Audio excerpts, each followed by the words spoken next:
대내외 리스크로 변동성이 높아지면서 좀처럼 증시 방향성을 파악하기 어려운 상황이 이어지고 있습니다. 또 이런 상황에서 채권 투자 고려하는 분들 많이 계실 것 같습니다. 네, 안전한 피난처로 주목받는 채권 투자.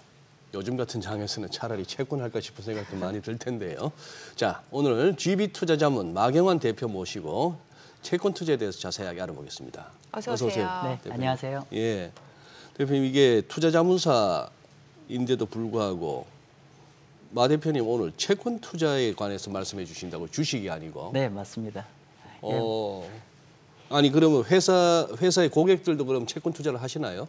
네, 뭐 저희 투자자문사, 일반 투자자문사들 같은 공모주나 주식을 많이 하시는데 저희 같은 경우는 채권과 매크로 투자 위주로 하고 있습니다. 그러니까 뭐 사실은 채권이라는 게 매크로를 알아야 할 수 있는 게임이다 그렇죠. 보니까 네. 그쪽에 특화되어 있습니다. 예. 최근에 가장 핫했던 이슈 하나. 네. 어제 또 국무회의에서 대통령께서도 또 언급하기도 했는데 이 WGBI 그러니까 세계 국채 지수죠. 네, 맞습니다. 여기 우리가 편입됐다. 네. 뭐 어느 정도의 의미를 둘 만한 사건입니까? 사실은 뭐 굉장히 의미가 있죠. 그 자체로 얘기하면. 자체로는? 자체로 네. 뭐 우리가 기관마다 뭐 얘기는 다르지만은 저희가 전 세계 채권 지수에서 이번에 편입되면은 9위 사이즈고 전체 인덱스의 한 2.2% 정도 되니까 단순 추산하면은 작게는 60조, 많게는 80조 정도의 현지 통화 표시 국채가 편입됩니다. 그러니까 그것의 의미는 뭐냐면은 예. 보통 국채는 두 가지 타입이 있죠. 하나는 달러 표시 채권이 있고 하나는 원화 표시 채권이 있는데 원화 표시 채권의 바스켓이 벤치마크에 들어가는 거고 따라서 우리나라 외국인이 우리나라 채권 한 70조 정도를 중장기적으로 다 편입을 벤치마크에 넣어야 되고 또 그만큼 또 원화도 그만큼 매수해야 된다는 얘기가 되는 거니까 호재는 맞죠, 사실은. 네. 그렇다고 뭐 내년에 이게 편입된다고 해서 내년까지 기다렸다가 우리 한국 채권을 담을 선수들은 없을 거고 이미 한국 채권에 대한 매수세는 들어오고 있다고 봐야 되는 거 아닙니까? 그렇게 볼 수도 있는데, 네. 그러니까 예를 들면 어떤 그런 뉴스 때문에 매수하는 사람, 투자자들은 이미 다 선취매가 들어갔을 거고요. 들어갔을 거고. 그러니까 이제 제가 그 WGBI 인덱스 관련해서 어떤 효과는 저는 예. 약간은 단기와 중장기로 나눠야 될 것 같은데 네. 단기적으로는 그 효과는 굉장히 제한적일 것 같다. 단기적으로는? 예, 왜냐하면은 첫 번째로는 원래는 이제 기존에 요번에 그 시장에서 예측했던 건 뭐냐면 보통 9월 말, 3월 말 요 주기로 이제 승인 여부가 결정이 나고 네. 이번 9월 말에 그러니까 발표가 안 나면서 이러면 내년 3월 정도에 이제 승인이 날 거다라고 판단했고 이제 그리고 승인 난다면 보통 한 6개월 뒤에 본지수에 편입이 됩니다. 근데 이번 같은 경우는 어떻게 보면은 원래 시장 예측이 내년 3월 달 인데 10월 달 발표했기 때문에 그 측면에서는 서프라이즈라서 굿뉴스인데 네. 근데 아쉬운 건 뭐냐면은 본지수 편입이 원래는 마켓에서는 내년 9월 말 정도 생각했는데 지금 실제로 11월 달이 되다 보니까 원래 또 본지수 편입은 예상보다 더 딜레이된 측면이 있기 때문에 그래서 영향은 제한적일 것 같고 그리고 아까 말씀 주신 대로 그러면 자금들은 언제 들어올 것 같냐라고 예. 했을 때 우리가 채권 자금은 크게 두 가지로 나눌 수 있죠. 말씀 주신 대로 이제 그 앵커님 말씀 주신 대로 우리가 액티브 자금 같은 경우는 어떤 뉴스를 먼저 예상을 해서 먼저 플레이하는 애들이 있고 두 번째로는 이제 그 벤치마크 결정되면은 그 벤치마크를 추종하는 자금들이 들어오는 거죠. 패시브 자금들. 예, 네. 패시브 자금들 같은 경우는 이제 글로벌 기관 투자가들의 전망에 의하면은 과거에 이전에 우리보다 먼저 됐던 게 이스라엘과 중국의 사례가 있는데 네. 중국 같은 경우 통상적으로 본지수 편입 스타트부터 해서 12개월에서 한 18개월에 걸쳐서 전체 자금이 다 들어옵니다. 아, 그래요? 예, 그렇기 때문에 중장기적으로는 분명히 이게 저희한테는 호재인데 근데 이 자체가 어떤 가격을 크게 밀어올리고 금리를 팍 내린다는 측면보다는 사실은 채권 투자자 입장에서 약간 한국 국제 투자 입장에서 좀 불편한 요인은 뭐냐면 내년에 윤석열 정부가 약간 재정 적자를 확대하겠다는 측면을 발표를 했고 국채 발행 물량이 많을 거라는 게 어떤 시장 참여자들의 불편함이었는데 이번에 외국인들이 그만큼 어떤 매수 확충을 해줬기 때문에 채권 투자자 입장에서는 어떤 받침대 버프가 마련됐네요. 그렇죠. 그러다 보니까 네. 조금 더 편하게 한국 국채를 중장기로 투자할 수 있는 어떤 마련해줬다 이렇게 보면 될 것 같습니다. 네. 네. 채권 투자에 대해서 좀 본격적으로 여쭤볼게요. 사실 이제 주식 투자 대비로 이제 안전자산으로 좀 그렇죠. 많이들 생각을 하시는데 특히나 이제 뭐 시장 변동성이 클 때 또 아니면은 조금 어느 정도 자산이 있으신 분들이 채권 투자 많이 고려하시잖아요. 네, 그렇습니다. 예. 어떤 이유 때문인지 또 왜 채권 투자를 또 생각해 봐야 되는지 좀 알려주세요. 네, 일단은 먼저 좀 쉬운 얘기부터 말씀드리고 예. 말씀드릴게요. 첫 번째는 뭐냐면 쉬운 얘기로 말씀드리면 채권 투자를 왜 하니라고 했을 때 보통 채권 투자는 수익 구조가 딱 두 가지입니다. 하나는 시간 가치인 이자가 있을 것이고요. 네. 두 번째로는 채권 가격이 앞으로 오르고 내리냐의 이 기대감을 얘기할 텐데 그렇죠. 첫 번째로는 한국과 미국 모두 다 지금 현재 채권 금리 자체가 이자 수익 자체가 예금 대비 경쟁력 있는 레벨이다. 그래서 굳이 예금을 할 필요가 없는 거죠. 채권 자체, 채권 금리 자체가 시간 가치만 하더라도 예금 대비 경쟁이 있는 상황이고 네. 두 번째로는 그 말씀은 이제 만기까지만 끌고 가면은 그렇죠. 딱 확정돼서 받는다. 그렇죠. 예금 금리보다 더 네, 높은 더 금리를 높은 받을 금리를 수 있는 받는다. 얘기고 네. 두 번째로는 중도에 매각할 수 있는 기회가 굉장히 높아졌다. 즉 채권이라는 거는 내가 처음에 살 때 대비해서 내가 팔고자 할 때 금리가 낮으면은 가격이 그렇죠. 올라 있거든요. 예. 근데 현재 전 세계 주요 중앙은행들이 이제 긴축을 했다가 푸는 과정이기 때문에 확률적으로 채권 가격 금리가 내려갈 가능성이 높기 때문에 그러면 채권의 매각 차익이 어떤 것도 많이 기대되고 있기 때문에 결론적으로는 채권 투자의 가장 두 가지 중요한 구성 요인 경쟁력이 이자 두 번째 앞으로 금리 하락에 따른 가격 상승 기대감 이 두 가지 때문에 네. 채권 투자를 하는 기본적인 논리일 것이고 조금 더 브로드하게 테크니컬하게 접근한다고 하면은 주식 대비해서 채권을 얘기한다고 했을 때 우리가 사실은 주식이 우리 계속 모멘텀은 있지만 우리가 객관적으로 본다고 하면은 특히 미국 주식 같은 경우는 과거 대비해서 굉장히 밸류에이션이 비싼 게 팩트잖아요. 예. 사실은 그래서 보통 이제 전문가들이 자산 간의 매력도를 점검할 때 보면은 우리가 주식의 어닝 일드라고 해서 예. PER을 뒤집으면 나오는 값인데 네. 현재 미국의 나스닥의 어닝 일드가 한 2.8 정도 될 것이고 S&P가 한 3.7 정도 됩니다. 3.5, 네. 3.7인데 참고로 미국 국채금리 지금 4조. 예. 즉 이론적으로 그런 측면에서 밸류에이션 측면에서는 채권 자산이 좀 더 매력적이고 그거는 뒤집으면 4가 되네요. 그렇죠. 그러니까 그리고 마지막 가장 중요한 건 뭐냐면 어쨌건 간에 우리가 현재 슬로우다운, 그러니까 소프트 랜딩을 할 거냐 아니면 일정 부분 리세션에 들어갈 거냐 우리가 악연이 있지만은 팩트는 뭐냐면 경제가 정점을 찍고 약간 둔화가 되는 거는 사실이기 때문에 이런 국면에서는 채권이 안전자산이기 때문에 굉장히 여러 측면에서도 우리가 좀 더 비중을 늘려야 되는 측면이 있지 않나 싶습니다. 네. 그러면 마 대표님 여기서 몇 가지 이제 한번 좀 정리를 한번 하고 가겠습니다. 네. 흔히 이제 FICC 할 때 그 앞에 FI가 채권 분야 쪽, 그쵸. 픽스드 인컴 예, 말씀하신 대로 내가 어느 시점에 들어가든 뭐 2년이든 5년이든 10년이든 만기 때까지 가면은 그 좌우지간 그 주어진 쿠폰 레이트는 딱딱 받는다 이 얘기가 될 것인데 그렇죠. 확정이죠. 확정이죠. 예. 그리고 만기 때까지 가서 뭐 미국 국채 같은 미국 정부가 부도날 일 없으면은 아무리 중간에 무슨 일이 나도 나는 내가 만기 때 가서 원리금 해서 얼마 받는다가 딱 계산이 나옵니다. 큰 돈은 못 벌지만. 그렇죠. 그렇지만 안전자산이죠. 네, 맞습니다. 근데 이 안전자산에도 약간의 함정이 있지 않습니까? 예를 들어 하이힐드 채권 같은 거. 네. 우리나라에서도 무슨 회사채, 일반 국채보다 금리는 많이 주는데 이자는 많이 주는데 어느 날 갑자기 휴지되는 경우 이런 경우도 있지 않습니까? 맞습니다. 예. 그래서 우리가 이제 사실은 우리가 주식도 굉장히 스펙트럼이 많은 주식들이 있는 것처럼 네. 사실 채권도 사실은 우리 시청자분들이 만약에 채권 투자를 한다면 공부 좀 하셔야 돼요. 왜냐하면은 채권도 스펙트럼이 넓어요. 예. 그래서 채권은 원래 우리 신용 등급에 의해서 채권을 구분하는 것이고 네.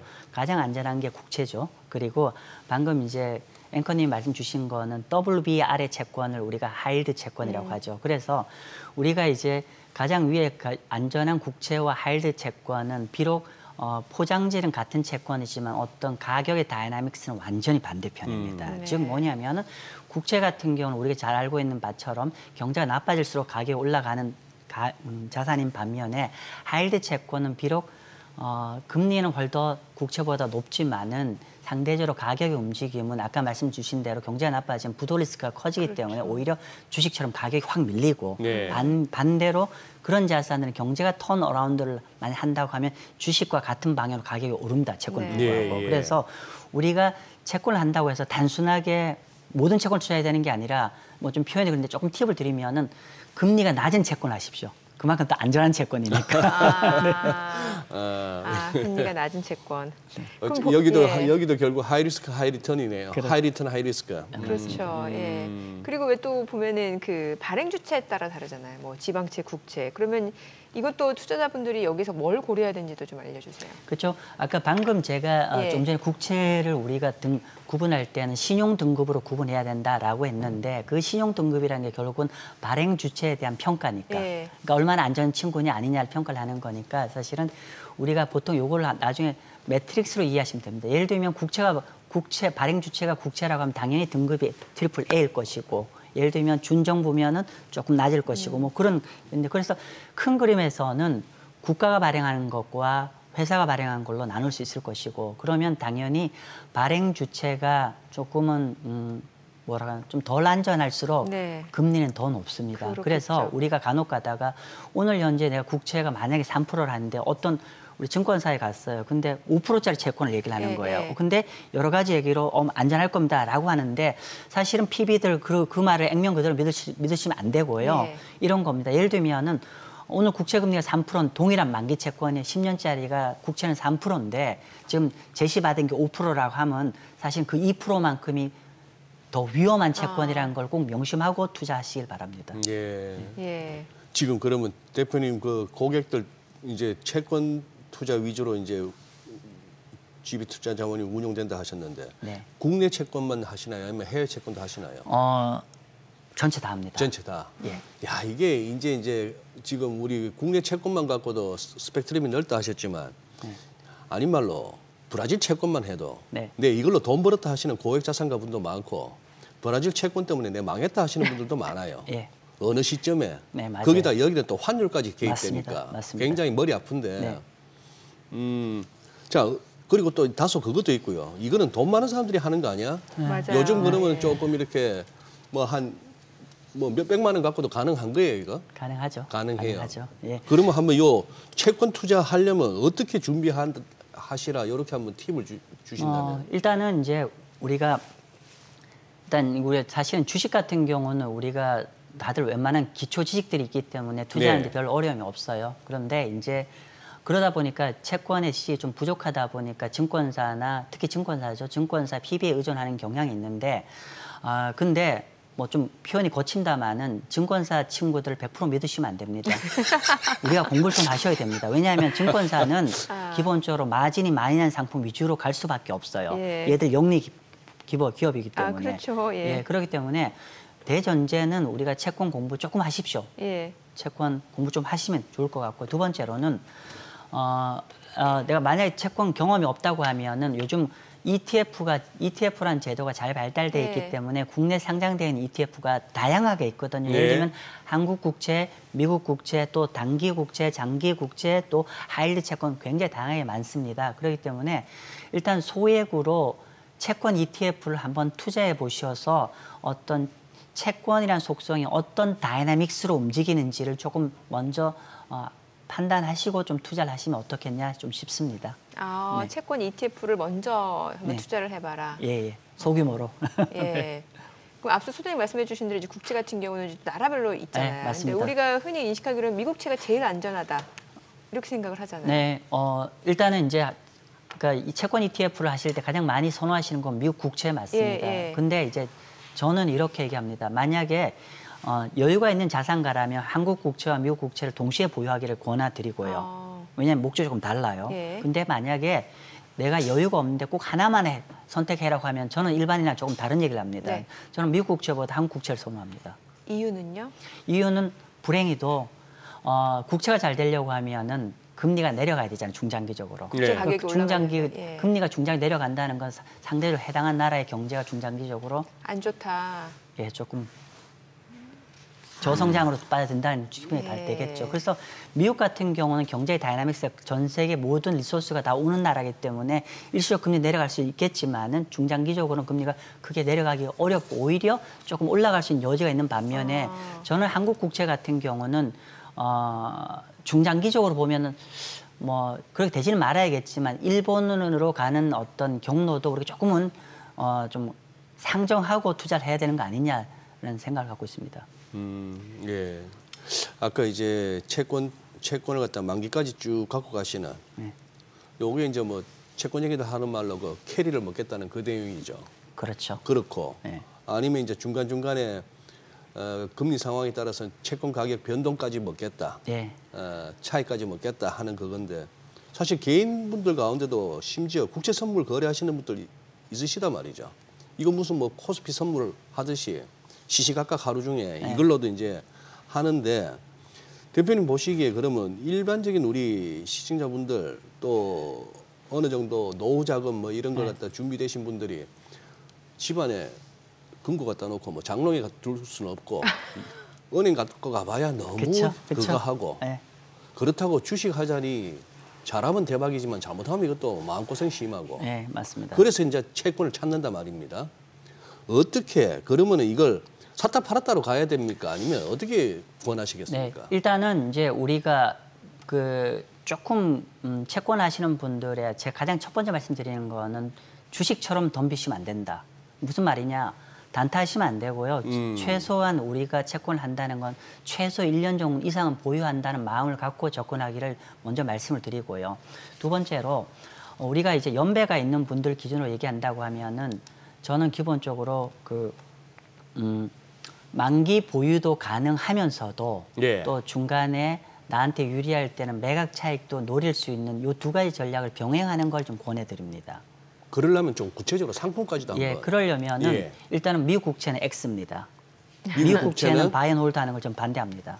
그러니까 미국 국채는 철저하게 트레이딩으로 관점. 그러니까 금리를 위에서 잡고 그럼 좀 내려가면 적당히 내려가면 딱 매도를 하는 걸 권해드리고요.